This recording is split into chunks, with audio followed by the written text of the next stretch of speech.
Congress party అధికారం చేపట్టి 11 నెలలకు కావస్తుంది. ఈ 11 నెలల కాలంలో సాధించిన ప్రగతి ఏంటి? అభివృద్ధి సంక్షేమం పట్ల ప్రముఖ వ్యాపారవేత్త పారుపల్లి దయాకర్ రెడ్డి గారిని వారి అభిప్రాయం తెలుసుకున్నాం. ముఖ్యంగా మొదటి సంవత్సరం దిగ్విజయంగా పూర్తి చేసుకున్నందుకు మీకు చాలా ధన్యవాదాలు మరియు ఆర్థిక శుభాకాంక్షలు. ఇలా మీరు ఇంకా ముందు ఇటువంటి ఎన్నో మంచి మంచి కార్యక్రమాలు చేసి ప్రజల్లో అంటే ఏంటంటే ఇవాళ రేపు మీడియా అంటేనే మొత్తం కమర్షియల్ అయిపోయింది. అలా కాకుండా ప్రజల్లో ఒక చైతన్యము తీసుకొచ్చేట్టుగా మీరు ప్రయత్నం చేసి ఆ దిశగా మీకు సక్సెస్ సాధించాలని చెప్పి కోరుకుంటూ మరి ఒక్కసారి మీకు ఆర్థిక శుభాకాంక్షలు. థ్యాంక్ యూ అండి. సార్ దయాకర్ గారు, ఈ 1 ఇయర్ పాలనలో కాంగ్రెస్ పార్టీ సాధించిన ప్రగతి గురించి మీ అభిప్రాయం చెప్పగలుగుతారా? అంటే ఏ గవర్నమెంట్కైనా కూడా రాగానే కొన్ని ఒడిదొడుకులు ఉంటాయి. అందులో ముఖ్యంగా మనది 2014లో కొత్తగా ఏర్పడిన రాష్ట్రంలో కేసీఆర్ గారు దాని అభివృద్ధి కొరకు సరే అభివృద్ధి కావాలంటే అప్పు చేయాల్సిందే, అప్పు చేశారు. కాబట్టి ఇప్పుడు వీళ్ళు కాంగ్రెస్ గవర్నమెంట్ వచ్చినాక ఏమంటున్నారంటే అప్పు చాలా ఉంది, దానికి మాకు వడ్డీలకి ఆల్మోస్ట్ నెలకు 6-7 కోట్ల రూపాయలు కట్టాల్సి వస్తుంది. కాబట్టి మేము ఏదైతే 6 సంక్షేమ పథకాలు చెప్పామో దానికి కొద్దిగా వెనక ముందు జరుగుతూ ఉంది. ఆల్రెడీ ఒక 4 సంక్షేమ పథకాలు మేము ఆల్రెడీ అమలు చేశాము. ఏదైతే ఫ్రీ బస్సు మూమెంట్స్కి అన్నారో అది ఇంప్లిమెంట్ చేశాము. అలాగే రైతు రుణమాఫీ అన్నారు, దాదాపు 1 లక్ష రూపాయల వరకు అయితే అందరికీ చేశాము. 2 లక్షల వాళ్ళకు కూడా ఇంకా కొంతమంది మీరు ఉన్నారు, అది కూడా మీకు 30-40 డేస్ కంప్లీట్ చేస్తామని మొన్నే సీఎం రేవంత్ రెడ్డి గారు చెప్పారు. అలాగే ఏదైతే ఇంకో 2-3 స్కీమ్స్ ఉన్నాయి. ఏదైతే మనకు కరెంట్ ఏదైతే ఉందో 200 యూనిట్ల వరకు అది కూడా ఆల్మోస్ట్ ఇంప్లిమెంట్ అయిపోయింది. ఏదైతే ఈ గ్యాస్ సిలిండర్ 500 రూపాయలకి ఇస్తామన్నారో అవి కూడా ఆల్మోస్ట్ ఇస్తామని చెప్తా ఉన్నారు. కాబట్టి మొత్తం మీద ఈ సంవత్సర కాలంలో ఇచ్చిన హామీలు మొత్తం నెరవేర్చకుండా దాదాపు 40-50% పకడ్బందీగా అమలు చేశారు. మిగిలిన కూడా అమలు చేశారు. ఎందుకంటే ఏ ప్రభుత్వం అయినా కూడా నడవాలంటే ఫస్ట్ వనరులు సమకూర్చుకోవాల్సిన అవసరం చాలా ఉంటుంది. 100% సక్సెస్ కాకుండా కాంగ్రెస్ గవర్నమెంట్ దాదాపు వాళ్ళు ఇచ్చిన హామీల మేరకు ఒక 60% వరకు అయితే ఇప్పటి వరకు నెరవేర్చారు. రాబోయే రోజుల్లో మిగిలిన కంప్లీట్ చేసి వాళ్ళు ఇచ్చిన హామీలు మొత్తం నెరవేరుస్తారని చెప్పి సంపూర్ణ విశ్వాసం ఉంది. మూసీ నది ప్రక్షాళనపై చేస్తున్న దుమారం పైన మీ అభిప్రాయం ఏంటి? మూసీ ప్రక్షాళన అవసరమా? మూసీ వల్ల నల్గొండ జిల్లా ప్రాంతం నిజంగా పొల్యూషన్ ప్రభావం చిక్కుకుందా? మూసీ ప్రక్షాళన 100% అవసరం అండి. ఎందుకంటే సరే దాని వెనక మరి వాళ్ళు చెప్తున్నట్టుగా ఫస్ట్ ఒక డిపిఆర్ తయారు చేసి ఎన్ని కోట్లు ఖర్చు అవుతుందో ఫస్ట్ చేయాలి. ఎందుకంటే ఒకవేళ మరి ఒక్కొక్క రకంగా కామెంట్ చేస్తున్నారు. 50,000 కోట్లు అంటారు, 1,00,000 కోట్లు అంటారు. ఒకటి 50,000 కోట్లు 1,00,000 కోట్లు అయితే మాత్రం వద్దండి. తక్కువ బడ్జెట్ 10-20,000 కోట్లలో అయిపోతుంది అనుకుంటే మొత్తం టోటల్గా ప్రక్షాళన చేసి ఇప్పుడు ఇంతమూరు కేసీఆర్ గవర్నమెంట్ అన్నట్టుగా ఇప్పుడు రేవంత్ రెడ్డి గారు అన్నట్టుగా గోదావరి జలాలను తీసుకొచ్చేసి కృష్ణా జలం తీసుకొచ్చేసి గండిపేట ఉస్మాన్ సాగర్ వేసి అక్కడి నుంచి వాటర్ వదిలి ఎవ్రీడే ఫ్లో అవుతున్నట్టయితే, ఎందుకంటే మనం చూస్తూ ఉన్నాం వాస్తవానికి పొల్యూషన్ కంటే కూడా ఈ మూసి పక్క పంట ఎవరైతే ఇల్లు కట్టుకున్నారో నిజంగా కూడా వాళ్ళు సరే ఇలా గవర్నమెంట్ మీద నెగిటివ్ థాట్లో ఉన్నారు విషయం, కానీ వాళ్ళు 100 సంవత్సరాలు బతకాల్సిన వాళ్ళు 50 సంవత్సరాలు కూడా బతకారండి. ఆ వాసనకి మనం పక్కన వెళ్తుంటేనే 2 నిమిషాలు మనం ముక్కు పోసుకుంటాం అన్న. ఇప్పుడు అంతేందుకు మన ఎగ్జాంపుల్ మన ఇంటి ముందట ఒక కుక్కని ఒక మల విసర్జన చేస్తే అది 2 రోజులు ఎవరికి అయిపోతే దాని మీద ఒక వర్షం చినుకులు పెడితే ముక్కు వాసన వచ్చి మొత్తం మనం ఇబ్బంది పడతాం.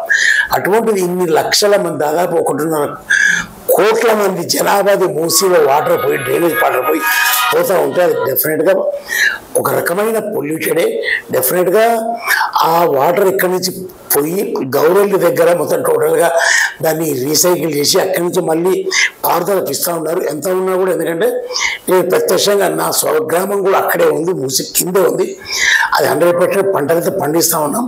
కానీ ఆ పంటలు ఒక టైప్ ఆఫ్ ఇదిగా ఉంటుంది. 100% నాణ్యమైన ప్యాడీ పండించలేకపోతాం. ఇంకోటి ఆ భూములలో ఎక్సెప్ట్ ప్యాడీ తప్ప ఇంకో 2వ పంట పండే అవకాశం వేరే పంట పండే అవకాశాలు కూడా లేవు.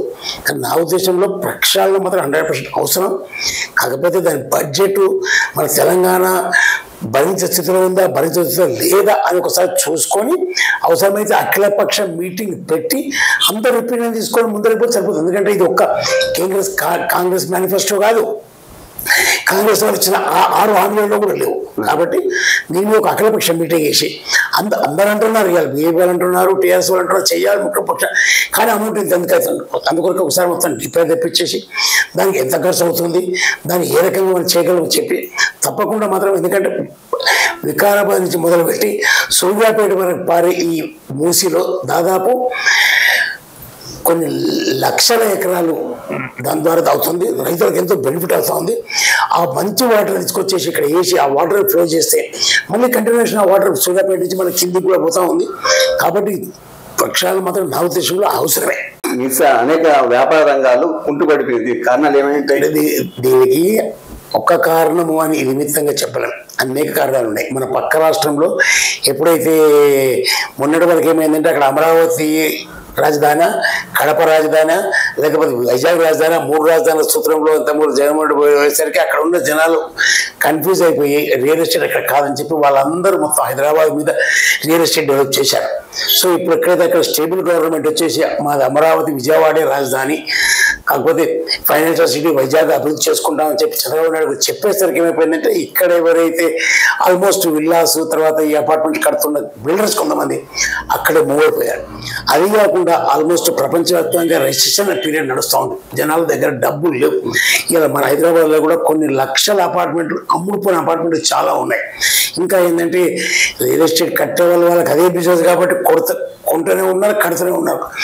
50% బుక్ అయినా సరే మీరు 50% లాగిద్దామనే ఉద్దేశంలో పెంచుకుంటూ పోతున్నారు. దేనికైనా ఒక స్టాప్ అనేది ఉంటుంది కదా. ఇప్పుడు ఎక్కడ వరకు ఇవాళ ఆల్మోస్ట్ హైదరాబాద్ ఓఆర్ఆర్ పుణ్యం అని చెప్పేసి ఎక్కడో గోపన్పల్లి వరకు, ఎక్కడో మోగ్ల వరకు డెవలప్ అయిపోయింది, ఎక్కడో చౌటుపల్లి వరకు డెవలప్ అయిపోయింది, ఈ పక్క మొత్తం టోటల్గా కీసర వరకు డెవలప్ అయిపోయింది, మొత్తం 4 పక్కన శంషాబాద్ దాటిపోయింది. కాబట్టి ఎక్కడైనా కూడా ఒక ఏరియా రిస్ట్రిక్షన్ ఉంటుంది. ఇలా అపార్ట్మెంట్ కల్చర్ పోయి బిల్లా కల్చర్ వచ్చింది కాబట్టి ఏరియా పెరుగుతూ పోతా ఉంది. రెసిషన్ ఉంది, ప్రపంచవ్యాప్తంగా రెసిషన్ ఉంది. అంతేగాని ఏదో కాంగ్రెస్ గవర్నమెంట్ వచ్చింది ఇది ఆగిపోయింది అని అనడం మాత్రం భావ్యం కాదు, అది వాస్తవం కాదు కూడా. ఫైనల్గా అండి, యాజ్ ఏ ఒక వ్యాపారవేత్తగా ఈ 11 నెలల ప్రభుత్వానికి రేవంత్ రెడ్డికి ఎన్ని మార్కులు వేయగలుగుతారు మీరు? చేస్తూ ఉన్నారండి. ఇప్పుడు ఎందుకంటే తన చేయగలిగినంత డెవలప్మెంట్ యాక్టివిటీ కానీ తర్వాత సంక్షేమ పథకాలు కానీ చేస్తూ ఉన్నారు. తప్పకుండా వాళ్ళు, ఎందుకంటే ఎవరికైనా కూడా కొద్దిగా కుదురుకోనికి మనమే ఉన్నాం. ఒక ఇల్లు కట్టుకుంటే ఆ ఇంట్లోకి అన్ని సామాన్లు సమకూర్చుకునేసరికి 1 సంవత్సరం టైం పడుతుంది. ఇంత పెద్ద తెలంగాణ 4 కోట్ల ఉన్న జనాభాలో ఇంత వైశాల్యం ఉన్న తెలంగాణలో మొత్తం టోటల్ కొత్తగా ముఖ్యమంత్రి అయిపోయిన తర్వాత ఆల్రెడీ అక్కడ చూస్తే అప్పులు ఉన్నాయి, ఇటు చూస్తే ఆదాయం తగ్గింది. కాబట్టి అవన్నీ కంపేర్ చేసుకుంటూ కొత్త అప్పులు మళ్ళీ సృష్టించుకుంటూ కొత్త వనరులు ఆదాయం సృష్టించుకుంటూ పనిచేయాలి. కాబట్టి తన చేయగలిగినంత చేస్తూ ఉన్నారు. అందరినీ కోఆపరేట్ చేసుకుంటున్నారు, వాళ్ళ క్యాబినెట్ కోఆపరేట్ చేసుకుంటున్నారు, అందరు కోఆపరేట్ చేసుకొని చేస్తూ ఉన్నారు. డెఫినెట్గా నా వరకు అయితే 75-80% ఈ సక్సెస్ సీఎం అని అనుకుంటానండి. మార్కులు ఎంత? 8% మార్కులు 100కి ఎన్ని మార్కులు వేయగలుగుతారు? 70-80% నేను సక్సెస్ అయింది అనుకుంటున్నాను ముఖ్యమంత్రి గారు. ఇదండి ప్రముఖ వ్యాపారవేత్త పాల్పల్లి దయాకర్ రెడ్డి ప్రభుత్వం పైన తన అభిప్రాయాన్ని వ్యక్తం చేశారు. ఈ 11 నెలల్లో 100కి 80 మార్కులు వేయడం అనేది ఒక మాకే ఆశ్చర్యం అనిపిస్తుంది.